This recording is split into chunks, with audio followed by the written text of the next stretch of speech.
production in the world, all right, in America at the very least. All right, I get his prints, especially five element ninjas we show all the time at the good bit. That Pole Fighter print is my favorite print that I own. Oh, that's the one. It's gorgeous. It's gorgeous. Yeah, in particular, Kid with the Golden Arm and five element ninjas. We just show that all the time. We actually showed it. Print of five element ninjas. We actually showed it in Colorado when we were doing the Hateful there. It was awesome.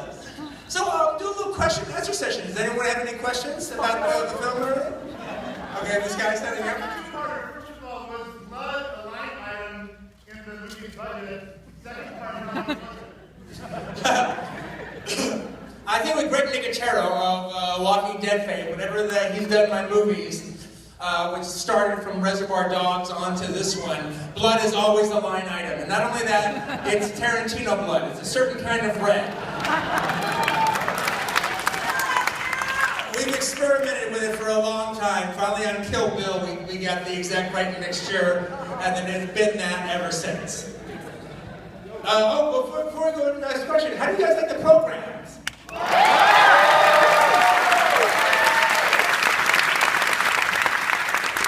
I have to say, does my heart good to see everyone holding them. I went to another screening over the weekend, and I was getting there as the theater was letting out, and I was seeing everybody walk to their cars, all holding their programs. It made me feel really, really good. Okay, next question. You, sir. the score is fantastic. First, I was wondering, did Morricone actually come out of retirement to make this score for your film? He's not really in retirement. He still does Italian movies and stuff. In particularly, Giuseppe Dottore, who's like one of his best friends in the world, not his best friend. He was actually doing his movie at the same time that he was doing mine. He actually didn't know if he could do mine because he had to do his, and then he got inspired and was able to do it. But he's not retired. He just hasn't done a big American movie in a long time. Not since Warren Beatty, I don't think. It's a wonderful score. I was wondering, as far as your working relationship with him, how did it? You filmed it and then you took a look and then did his own thing, or you kind of decided on going for this sort of? Well, it was interesting because the thing about it was we were going to go sit there and talk about it, and he thought I hadn't started shooting yet. So he thought I was like coming to him from the very beginning, and I had actually had finished shooting, and I was like, no, that's not the case. I actually need it in a month. And he was like, well, I can't do it. I got to do this. I got to do that. But then we talked about it, and he mentioned that he had a theme in his head. So I'm like, well, this score you can't write. Tell me more about the theme in your head. And he did. And it was really neat. And then he was like, well, maybe I can do that theme. And then, I can maybe write a theme for you. And then I'll write you the theme, and then we'll do the whole theme mixed together. Then I'll do a version that's just the theme with strings. Then I'll do a version with just the theme with brass. And then you can put it together from some other soundtracks like the way you normally do. But then we ended up going to be together the next night. And I saw him the next night because, I'm going to give you more music than I thought. Literally, he sat down to write a theme and got very inspired. And so next thing I knew, 7 minutes of music became 12 minutes of music, became 20 minutes of music, became 32 minutes of music. So it was pretty much, for the most part, the entire score. Oh, but how he ended up doing it is he never saw the movie until the British premiere. He basically wrote it all based on the script. We translated the script to Italian. He read it, he loved it, his wife read it, she really loved it. All right? I think his wife liking it as much as half the reason he did it. But also, he's also a cool guy insofar as he knew that was how I'm used to doing stuff. As opposed to scoring to this particular scene. It's like I take the music that I like and I put it in as I see fit. And he actually knew that that's how I kind of like to do it, and how I'm used to doing it. So he didn't write to any particular scene. He just wrote to the script. He wrote to what he thought should be there as far as the entire story. And then inside of that, so he wrote the theme, and he wrote a big snow section, and he wrote a few other things, and then he wrote other pieces that he thought I could use as a filmmaker in telling my story. And so it was up to me to put it together. You way in the back there. Yeah. Yeah, it's kind of cliche, but what was your advice to you, an inspired filmmaker? Gosh, well, I've been asked that a lot, but there's a reason why cliches are cliches, all right? They're good. Basically, my advice to aspiring filmmakers is just watch a lot of movies. You know, watch a lot of movies, see what it is that you like, see what it is you respond to, and start asking yourself, what do you have to contribute to what's already there? And maybe it might be a point of view, it might be a storytelling style, it might be a lot of different things. But you know, if you're not doing it as just fashion, but if you're doing it because you want to be part of this art form, then, you know, appreciate the art form. See it for what it is, and then see how can you be part of it. How can you be the next link in that chain? Pretty better answer than I normally give. Yes, sir. Yeah. How do you maintain hope in the face of adversity?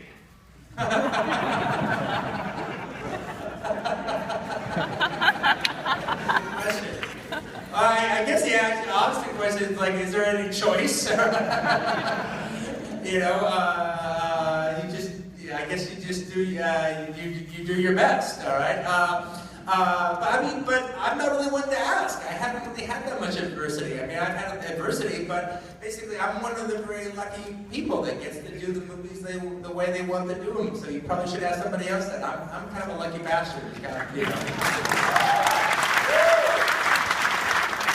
Yes, sir. Mm-hmm.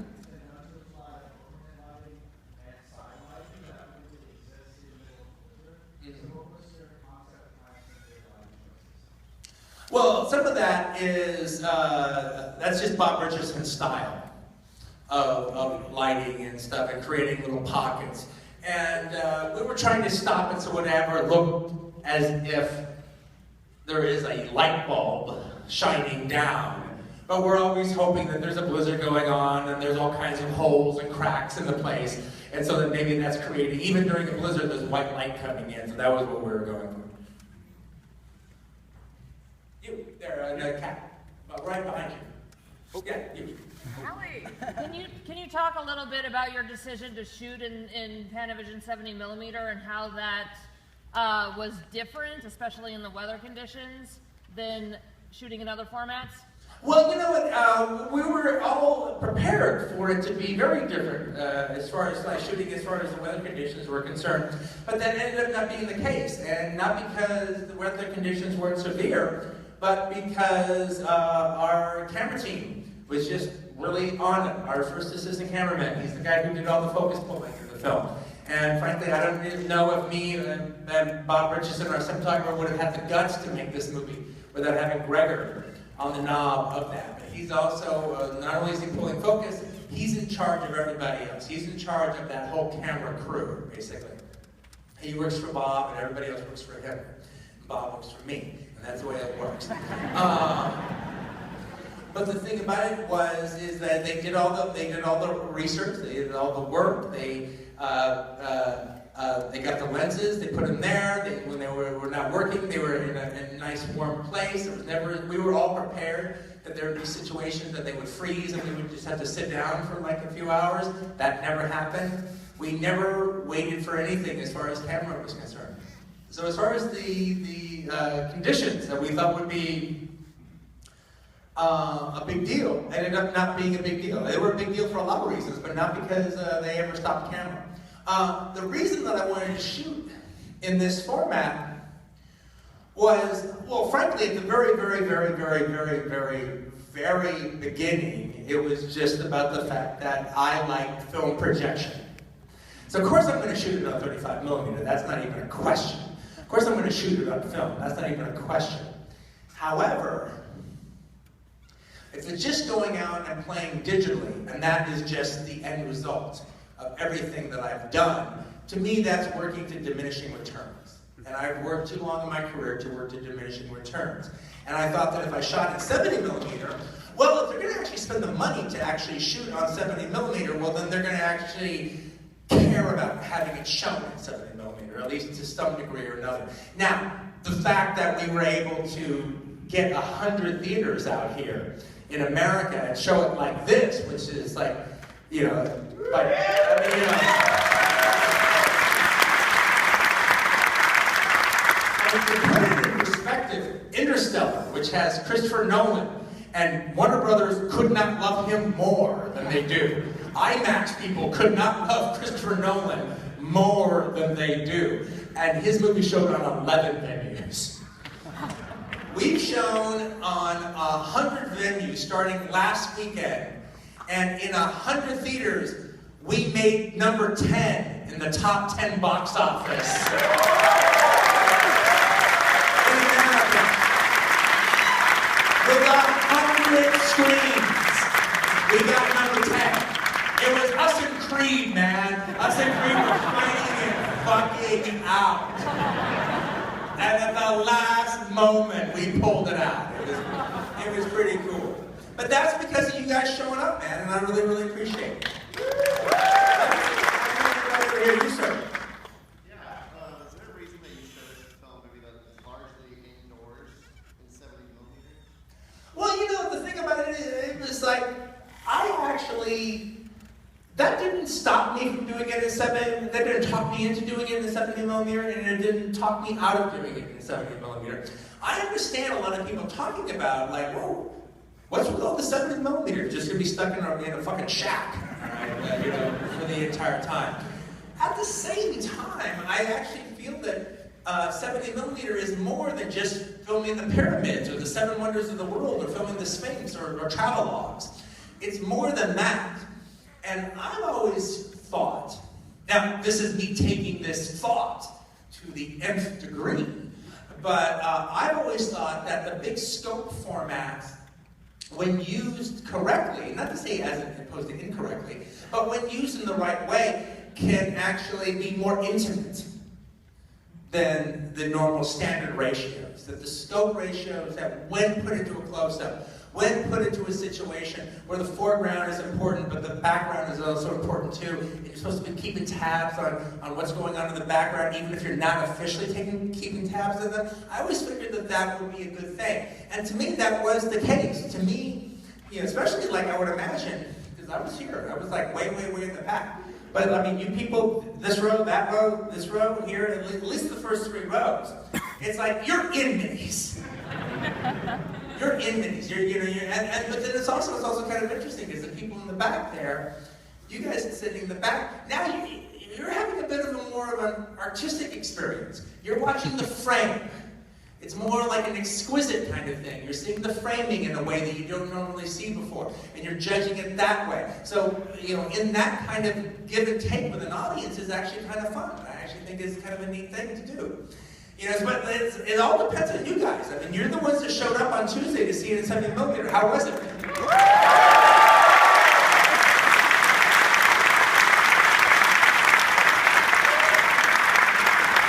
And by the way, we should give the projectionist a big hand here.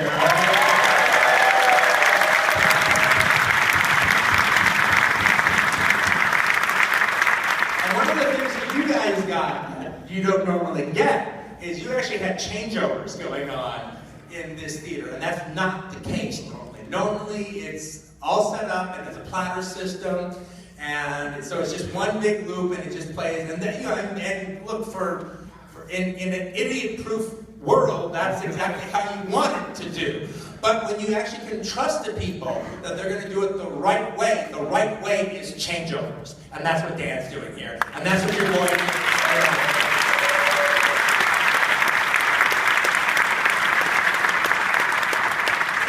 This up. You way in the back there. I was curious, when you cast the characters, did you have the actors in mind, or did you usually try to get, very different actors for each movie? In this case, a lot of the characters I wrote with actors in mind in particular. I kind of like the idea, since it was going to be so stage-bound, of like working with actors that I knew really well, and I knew could do my dialogue well. So so 3/4 of the cast I wrote for them in mind.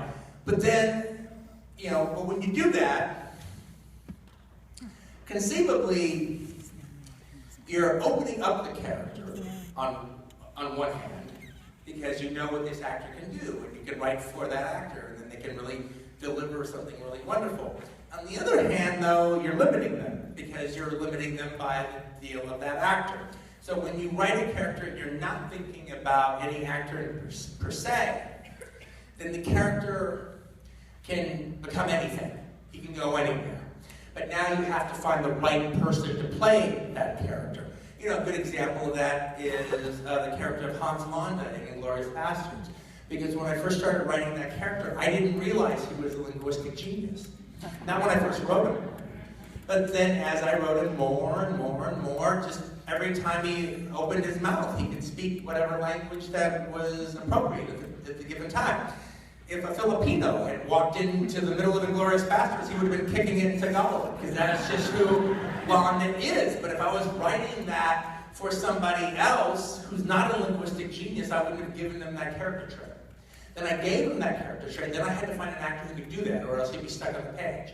And that was a similar situation to what I had with Daisy Domergue. Not because she had any particular aspects about her that, like linguistic aspects, but there was no way, and you see the movie right now, so you can see that Domergue is who she is, but you never really met the real Domergue until you get to the last scene. And you realize she's been kind of hiding in plain sight through most of the story, pretending to be crazier than she is. She's like pretending to be a Manson girl before there was Manson, to some degree or another. And she is fucked up that way, but she's crazy like a fox. She is actually the leader of this gang. And that's a very interesting thing. However, you can't have an actress come into your office and then you can't give her the last scene and expect her to knock it out of the park, because you actually have to play every scene before that last scene, before you can do that last scene correctly. You have to actually play that entire role. You have to be Domergue. You have to live her every day of the shoot before you're ready to do that last scene. And so consequently, that was a very hard role to cast.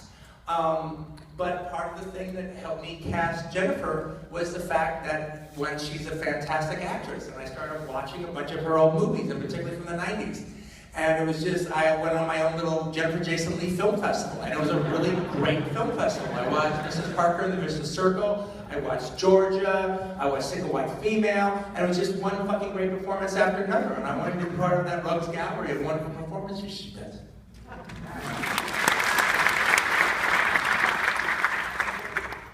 So I know that you've given yourself a cap on the amount of films that you're going to make, and you just have a few left. So I was wondering if you have any particular goals or something that you want to accomplish with those films in particular? Well, not make a couple of bad ones, all right? That goes a long way, all right? That's the goal for right now, is to end on 10 or 11 that are like, boom, all right? Those are good, and walk away from them. But by the way, that's not just around the corner. I mean, it takes me about 3 years to make one movie, because it's like, well, I have a little bit of time in between where I live a life, and then I write a script, and that usually takes a year or a little less, and then there's pre-production, and then there's shooting, then you got to go sell the fucking thing. So it's usually about 3 years in between each movie, and that's if I get to work immediately right away. So if it is only 2 movies left, that's still 8 years from now. Yeah, that's still a good day, so we'll see. You, sir. Yeah. What was your favorite scene to shoot in the movie? Oh, good question. What was my favorite scene to shoot in this movie? What was my favorite scene to shoot? I guess I haven't thought about it like that, frankly, to tell you the truth. I guess my favorite scene is probably the split diopter shot between Maddox and Warren at the end, when they're kind of laughing about the fact that they're going to hang her. Partly because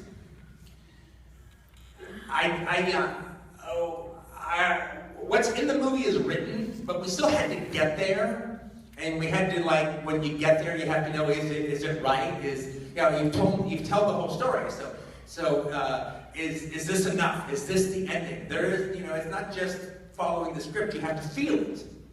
and you have to see it. Is this the end of the movie? And when I did that shot, and when I framed that shot, and then when we put the actors in there, and they're kind of laughing in that hollow, peck-a-paw kind of way, I knew that, oh no, this is the ending of the movie. I was like literally looking through the camera, watching the end of the movie, as if I was sitting in a movie theater, watching it. So in a weird way, I guess that was probably my favorite but it was my favorite because I knew that we had done the whole movie by that point in time. This is the ending of the movie. This was me sitting in a movie theater watching the ending. So the cumulative aspect of all that probably made that one my favorite. You, sir, in the blue. Yeah. In regards to the ending, what brought you that final moment of reading the letter from Lincoln? What made you want to make that the last one? Well, the question was, he asked about the Lincoln letter and why I wanted to end the movie on that. Well, I didn't know for sure I wanted to end the movie on that. I did know I was going to end the movie on that. I didn't know I was going to end it exactly the way that I did, though, and that's kind of how you kind of want to keep it. You want to shoot the stuff that's at the very, very end, shoot it close to the end. So you know what you've done, and you have a bit of a sixth sense about what you need. And so in the script, he read the Lincoln letter, but he didn't read it out loud. He read it like the way John Ruth read it. He kind of just like, oh, Mary Todd. That's a nice touch. And that's how it ended. And then the cat showed up again. The cat that you see, all right? And that was the whole idea with, like, he'd read that last little thing, then the cat, who's been hiding the entire time, jumped up on the bed. And then, like, warned him, look at you. And so, but when it came time to do it, I told Maddox to just read the letter. And when he read the letter, boom, that was it. We knew that was the end of the movie. The movie's brand new, so I got to live with it for a while. I think this is my favorite ending of any of my movies I've ever done. The ending with the Lincoln letter is my favorite of all my endings so far.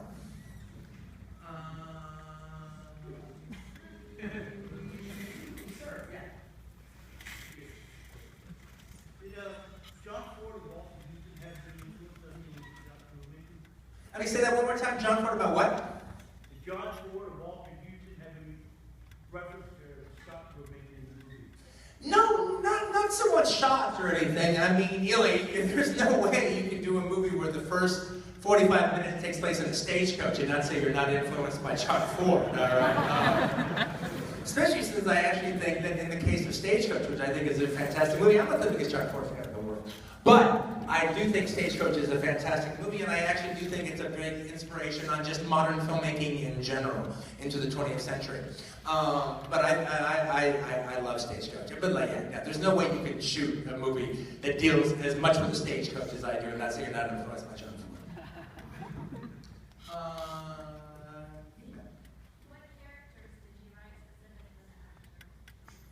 Pretty much the actors that have been in my movies before, the ones that I wrote for. So I wrote Joe Gage for Michael. I wrote Oswaldo for Tim. I wrote Warren for Sam Jackson. I wrote Maddox for Walt. And I wrote, who else is Bruce Dern. I wrote Smithers for Bruce Dern. But Bob, I didn't know. I found Damien because Robert Rodriguez was just telling me, you've got to work with Damien this year, you've got to work with Damien this year. And Jody was very open, and so Channing dealt himself into that deal. And then when it came to Jennifer, for Daisy, I looked at a lot of different actresses and decided on Daisy. So Daisy and Jody and Bob in particular were the open ones. We'll get down to the end here. Are you with the red hair? So, people have compared Hateful Eight to Reservoir Dogs. Did you feel nostalgic in any sort of way, or what sort of ways would you agree or disagree with that? Well, they're very similar in a lot of different ways. There is kind of a full circle quality going to them, even by using the actors and stuff. And the one set situation, the Thing situation, because everyone's like, wow, this is so much like the Thing. Well, it's a lot like Reservoir Dogs, and Reservoir Dogs is a lot like the Thing. So, so that all kind of goes together as far as I'm concerned. No, I felt it was a full circle kind of aspect to it. You sir. Quick one for trivia. How many rounds were shot in the movie? How many rounds we shot? I don't know. We didn't keep track. Not as much as Django. We shot a lot more Django. You sir.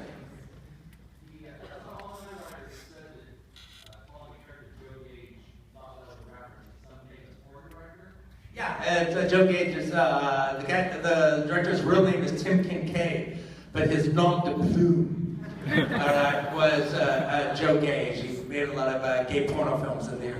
And they're oh no, absolutely. Joe Gage is the director. As Tim Kincaid, he shot a lot of movies for Empire. You in the back there. Yeah. I was just wondering about the violence part. I love your violence. It's fun and charming and silly and and the movie was so much about not violence, and the violence was just these lovely elements that made me laugh. And I wanted to know more about why you would approach violence this way versus like Kill Bill, which was vomiting all the time on violence.